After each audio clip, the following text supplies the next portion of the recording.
Hello dear, how are you? Today we discuss root of the quadratic equation.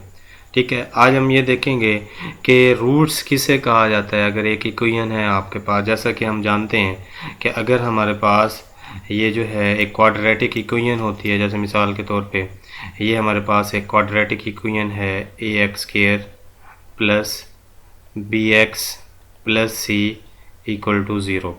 अब हम ये देख रहे हैं कि हमारे पास, जब हम इससे पहले जो 3 वीडियो जो मैंने जो है अपलोड की हैं, उनमें आपने देखा होगा कि उनमें हम ये देखते हैं जब ऐसी इक्वेशन को हम सॉल्व करते हैं, जब ए बी और सी की वैल्यूज़ हमारे पास डिफरेंट होती हैं, तो हमें जो है, क्योंकि इक्वेशन की डिग्री 2 है, इस वजह से हमें सोल्यूशन सेट में कोई से दो जो है हमें डिफरेंट आंसर जो है वो मिल जाते हैं। मीन के एक आंसर कुछ होता है और दूसरा आंसर हमारे पास जो है वो कुछ होता है। ठीक है, इसी तरीके से अब हम ये देखते हैं जो वो आंसर आते होते हैं उनको हम रूट ऑफ द इक्वेशन कहते हैं, लेकिन उसके साथ एक कंडीशन है, अगर वो गिवन इक्वेशन को सेटिस्फाई करे।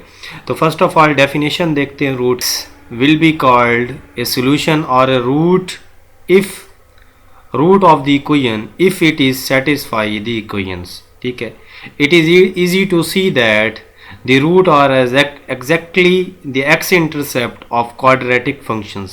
ठीक है, कहना क्या चाह रहा है, और कहना ये चाह रहा है कि जब आप किसी भी इक्वेशन को सोल्व करते हैं, सोल्व करने के बाद आपके पास दो आंसर आ जाते हैं, उनको आप सोल्यूशन सेट भी कहते होते हैं। इसी तरीके से आप उसको रूट भी कहते हैं अगर वो एक्स इंटरसेप्ट करे। याद रखें, जब हम क्वाड्रेटिक इक्वेशन का ग्राफ बनाते हैं तो ग्राफ हमारे पास जो है वो पैराबोलिक फॉर्म में बनता है। जैसे ये हमारे पास एक पैराबोला बना हुआ है, ठीक है, इस तरह की शेप को पैराबोलिक फॉर्म कहते हैं। क्वाड्रेटिक इक्वेशन जो भी वेरिएबल उस बनाएगा, ठीक है। इसी तरीके से अब एक इक्वेशन, कोई भी इक्वेशन है, वो यहाँ पे हमारे पास जो है वो जो है इन दो पॉइंट पे, एक 4 पे, ठीक है, इंटरसेप्ट कर रही है, और दूसरी जो है -3 पे इंटरसेप्ट कर रही है, तो हम ये कहेंगे -3 and 4 आर दी रूट्स। ठीक है, तो रूट बेसिकली ये चीज़ है, वो इक्वेशन का सोल्यूशन भी उसे कहते हैं। ठीक है, और सिमिलरली हम उसे ये भी कहते हैं कि अगर वो एक्स इंटरसेप्ट करे तो वो रूट होगा, क्योंकि हम ये देखते हैं कि जो चेक किया जाता है वो ये है कि इक्वेशन को वो जो है वो सेटिस्फाई करे।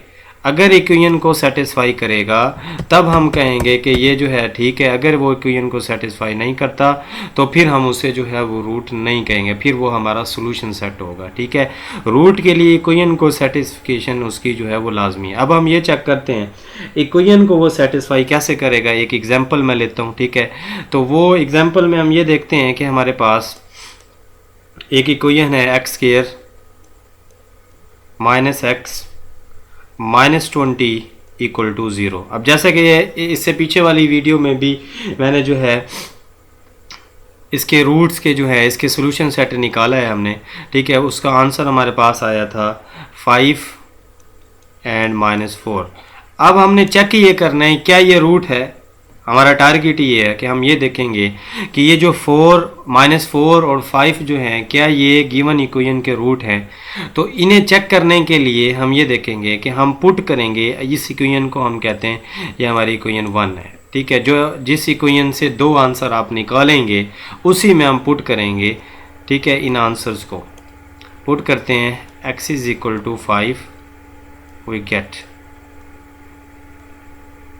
ठीक है, पुट करने के बाद हम देखते हैं कि यहाँ पे हमारे पास है x² -x -20 इक्वल टू 0। ठीक है, हम पुट करते हैं x = 5, तो यहाँ पे 5 होल स्क्वायर हो जाएगा, यहाँ पे -5 एंड -20। उसके बाद हम ये देखते हैं कि हम 5 को जो है 2 टाइम्स मल्टीप्लाई करवाते हैं, तो हमारे पास आता है 25 -5 and -20 equal to 0। Clear. Next हमारे पास ये है कि अगर हम इसे मज़ीद सोल्व करें तो हमारे पास होता है 25 and -5 -20 -25 equal to 0 and 0 will be equal to 0। तो हम ये कह सकते हैं क्योंकि ये आपके पास जो x इज इक्वल टू 5 है, ये जो है इक्वेशन को सेटिस्फाई कर रहा है।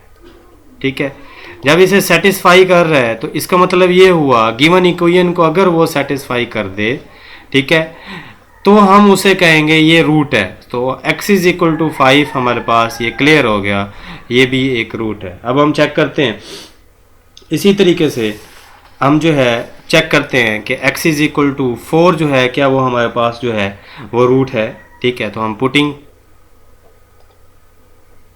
x equal to -4 in equation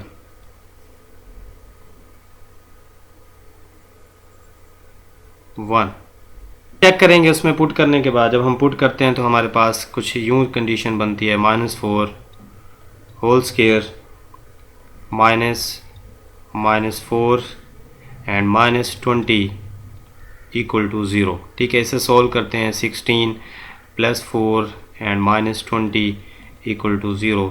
so at the end जो है हमें जो एक्सप्रेशन मिलता है वो ये है 20 - 20 equal to 0 and this follow by 0 will be equal to 0।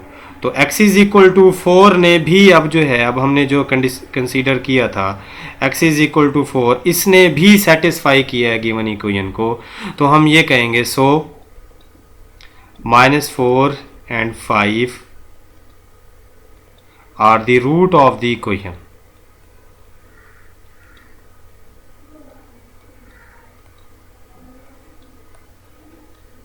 Of the equation